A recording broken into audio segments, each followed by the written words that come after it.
Juan Kapitulo 6, versikulo 35. Si Jesus miingon kanila, "Ako mao ang pan nga naghatag sa kinabuhi.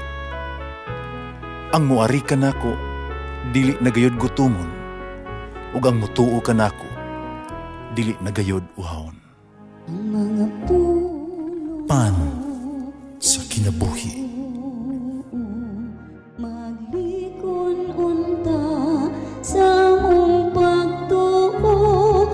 Gagaka kami sa pagtuman sa imong mahal nga kasuguan.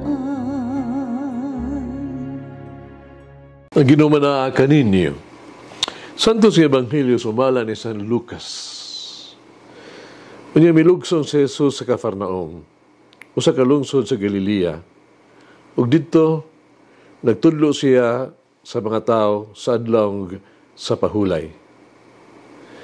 Nahibulong silang tanan sa iyang gipanudlo, kay gamhanan man ang iya mga pulong. Dito, sulod sa sinagoga, nilalaking giyawaan, imisinggit o kusog, Jesus nga taga Nazaret, unsay imong tuyo kanamo? Miyanhi ka ba aron pagpukan kanamo? Nakaila ako kanimo, ikaw mo ang balaang Diyos. Apang gibadlong siya ni Jesus, nagkanayon hilom o pahawa gikan kaniya. Human, kinabalamba ang tao sa ilang atubangan, migawas ang yawa gikan kaniya, ug ang tao wala maunsa niini. Unya natingala ang tanan, nag-inanay sila sa isig usa. Unsa matanga sa pulong kini? Di man kaha magikan ang iyahang katungod o gahom nga iya mang gimanduan ang yawa. Umisnod kini kaniya. Nya mikaylap sa tanang dapit ni atong yutaa ang mga balita mahitungod kang Jesus. Ang Ebanghelyo sa Ginoo. Pasalamati ang Ginoo kay siya maayo, ang iyang gugma mulungtad hangtod sa kahangturan. Pasalamati ang Diyos sa tanang mga Diyos, ang iyang gugma malungtaron. Pasalamati ang Ginoo sa mga Ginoo, ang iyang gugma malungtaron.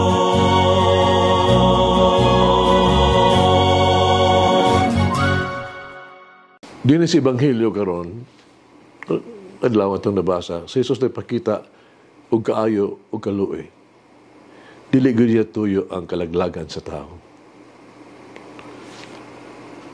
Gusto lang niya iluwason ang tao nga dunay ito espiritu, no, nga mahugaw, no, giyawaan. Ang gitinguhan ni Jesus mao ang hipit nga pag-ayo sa taong giyawaan. Wala niya gikondenar ni Jesus ang taong giyawaan. Wala niya hukmi ang tao nga daw naakusar ka niya. Tingali, kinabuhi ka, mahugaw, immoral nga kinabuhi, mao nga gigamhan ka sa demonyo. Si Jesus maluluyon, naluoy sa tao. Kung nakita ni Jesus sa maong tao nga giyawaan, dili ang iyang pagkamakasala. Dili ang iyang hugaw kinabuhi. Dili ang iyang kaduduhaan nga miaging kinabuhi, past lives. Hinuno ang giisip siya ni Jesus nga usa ka tawo nga nanginahanglan og tabang sa pag-ayog yun. So sa kalag nga ginanag kaluwasan gikan sa kamanduan sa sala o ni Satanas. Ug tungod niini usa ka milagro ang iyang gihimo. Giayo siya ni Jesus. Gipahilom ni Jesus ang maghugaw espiritu. Umingon siya, hilom. Gawas kaniya. Dili gusto ni Jesus nga ibutyag ang iyang pagkatao. Nga naman, dili gusto ni Jesus nga mailhan siya ingong tigbuhat og milagro. Ug tungod ni ana ang mga tao moduol lamang kaniya tungod lamang sa mga milagro. Gusto ni Jesus nga ang mga tao moduol kaniya tungod sa ilang pagtuo. Gusto niya nga mga tao moduol kaniya tungod sa ilang gugma kaniya. Karon tingali nining panahon sa itong kinabuhi, si Jesus sa magsulti usab kanato sa mga pulong, hilom. Kini nagpasabot na hunong na sa imong mga saad, enough with your promises, hunong na sa imong mga resolution, no? Ang gipangayo ni Jesus kanato karon mao ang atong gugma. Ang gipangayo karon ni Jesus mao ang ato ang paghinulsol, atong konkreto nga aksyon o kausaban, conversion. Oo, si Jesus nagsulti kanato sa sugo sa mga pulong hilom. Sa ito pa, wala na'y panag-away, wala na'y debate, wala na'y panagdaot. Ang ipangayo ni Jesus mao ang ato ang maayong binuhatan alang sa isig usa. Ang ipaabot ni Jesus kanato mao ang ato ang pagsaksi, ang ato ang mga buhat sa kaluoy. Pusa sa dili pa kita mosulti og usa ka butang. Dili pa kita mo desisyon sa seryoso kay mga butang. So, dili pa kita muhimo o mahukmanon nga mga aksyon. Maghilom kita o maminaw una sa tingog sa Dios nga nagsulti diha sa itong konsensya, kinahanglan sa tuang kasing-kasing. Hinumdumi, ang Dios magsulti sa kahilom sa itong mga kasing-kasing. Himuon na ito karon ang ito maampuong kahilom. Sugilam kini nga makapadinay kayo sa yugtos kinabuhi ni St. John Vianney, ang kura sa Ars. Nakadayag kay siya sa kanunay sa magbisita sa usa ka tigulang nga lalaki kasangan mao si Lourdes Chafang-Jin.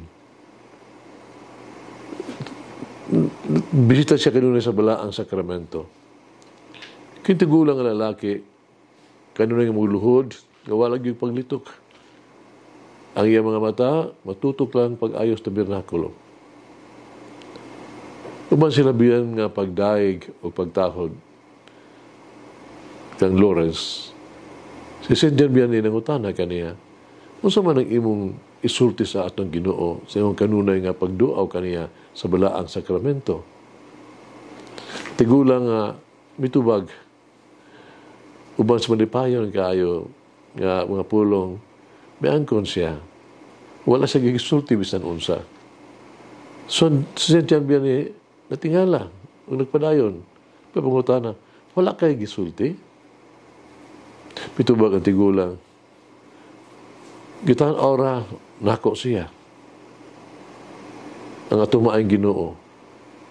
Ug siya sa nagtan-aw sa kanako. Magtutukay lang kami.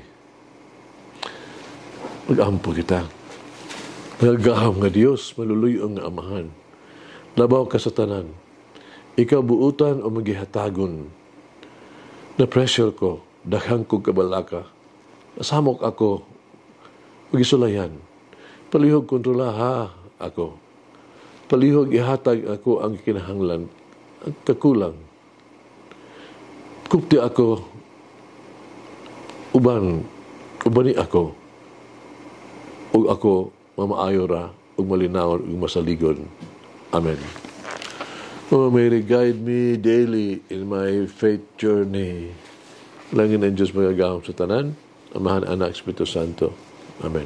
May the Lord of the divine mercy bless us all, heal us from all diseases and suffering. Ayun unta niya kita, tanang mga sakit na sa lawas o sa kalag, body and soul. In the name of the Father, the Son, and of the Holy Spirit. Jesus, I trust in you. Amen. Whoever eats the bread of life will never hunger, says the Lord. Kay galaan inyong nabati ang pagpaambit ug hamubong pamalandong sa pulong sa Dios pinaagi sa tulumanon. Pan sa kinabuhi nga gidumala ni Monsignor Daddy Silva. Hangtod na usab sa sunod higayon, daghang salamat.